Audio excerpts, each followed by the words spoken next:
Welcome back to the Daily Factor. It's time for our community news, but before we go to our next guest, let's just give you an update with regards to the Muslim COVID-19 scenario. And Gauteng again continues to be among the highest provinces of Muslim deaths. 24 new deaths were reported, with the province accounting for 15 of them. May Allah grant them Jannatul Firdaus, inshallah, ameen, and make it easy on their families.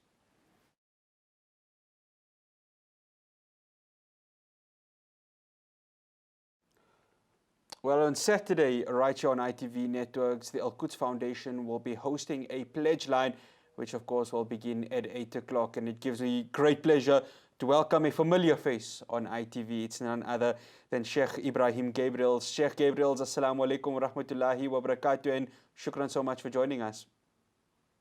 Wa alaikum salam wa rahmatullahi wa barakatuh, and likewise, my greetings and my love to all the viewers of ITV.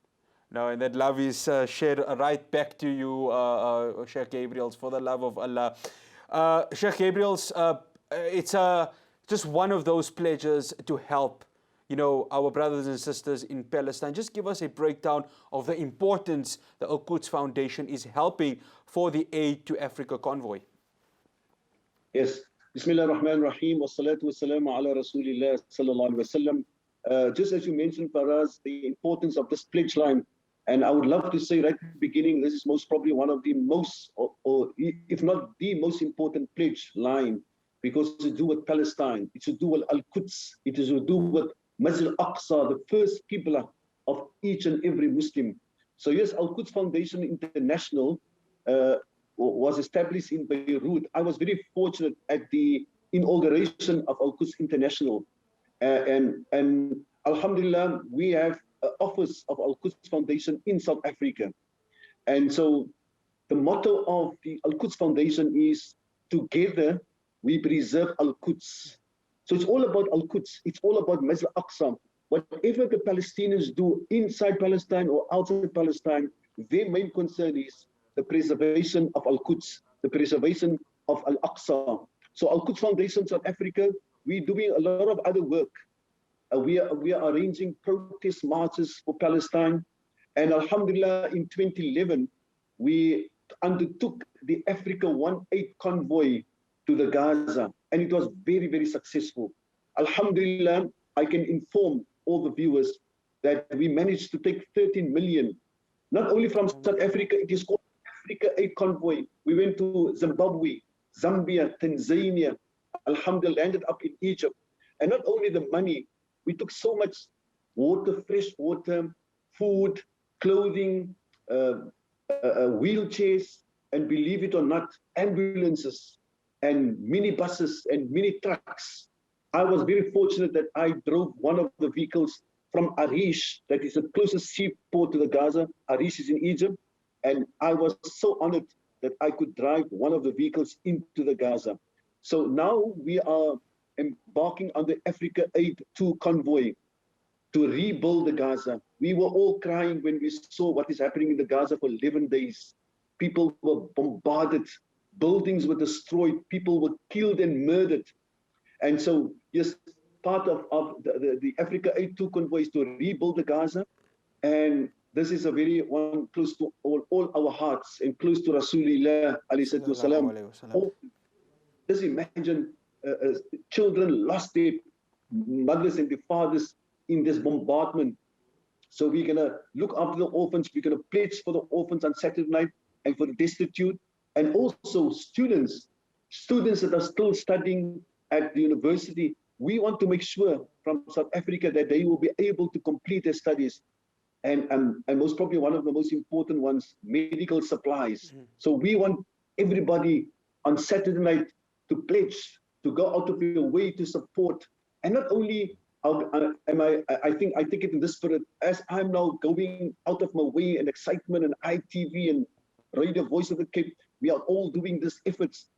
I'm appealing to the viewers of ITV that you take your responsibility and phone all your families, your friends, your neighbors, all your WhatsApp contacts.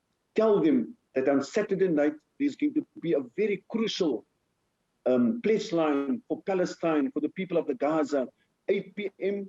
the evening until 11 p.m.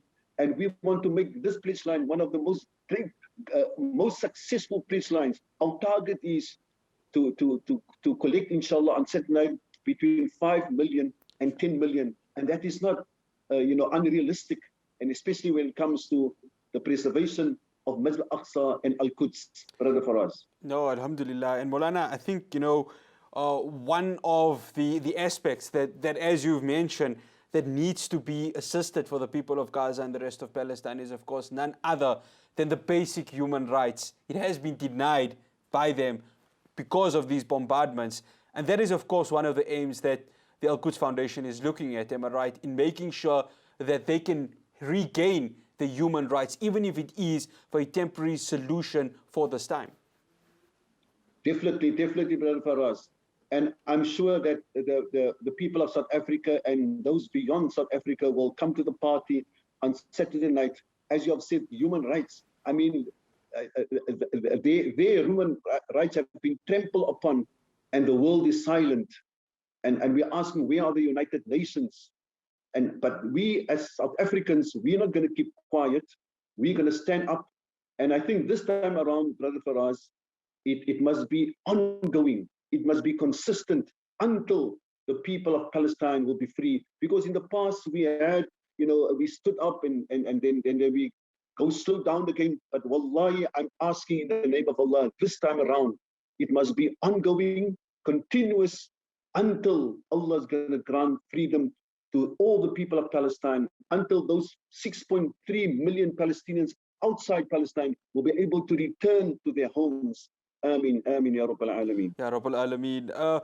Sheikh Gabrieels, I don't know if you have been to Palestine, but I'm sure maybe you can correct me with regards to that. But, being there, going to Masjid al-Aqsa, just describe it to the people who haven't been there, like myself, the beauty of Palestine and, of course, Jerusalem and Masjid al-Aqsa. Yeah, Brother Faraz, you couldn't have asked a better question, because I still remember freshly my 2 visits to Masjid al-Aqsa, and it was such an honor to make salah in the masjid where Allah has gathered all the Anbiya. It is the only place in the world where Allah has gathered all the Anbiya. So when you go there, Brother Faraz and all our viewers, when you're going to salah in Masjid al-Aqsa, you can be 100% sure that you are going to make sujood where one of the prophets of Allah made sujood. Allahu Akbar. That is the place where Allah subhanahu wa ta'ala gathered Rasulullah with all the Anbiya. And from there, Allah took the Nabi Muhammad for the Mi'raj. The feeling, we know the feeling in Makkah and Medina, but the feeling in Masjid al-Aqsa, it is something else. And it's good that you asked me the question, because Maymuna asked Rasulullah, Ya Rasulullah, please tell us more about Al-Quds and Bayt al-Maqdis. The Nabi Muhammad said, it is a place where Allah is going to gather everybody on the day of Qiyamah, and from there people will go to Jannah. And then the Nabi Muhammad said, so go there and make 2 rakat sunnah salah in there. Subhanallah. So we encourage everybody to make a strong niyyah that one day you will make your salah in Masjid al-Aqsa, inshallah. Inshallah, ameen, thumma ameen. Sheikh Ebrahim Gabrieels, we say shukran to you for making the time for us. And Sheikh, we'll be here at the ITV studios on Saturday to obviously be part of the panel. Inshallah, for everybody.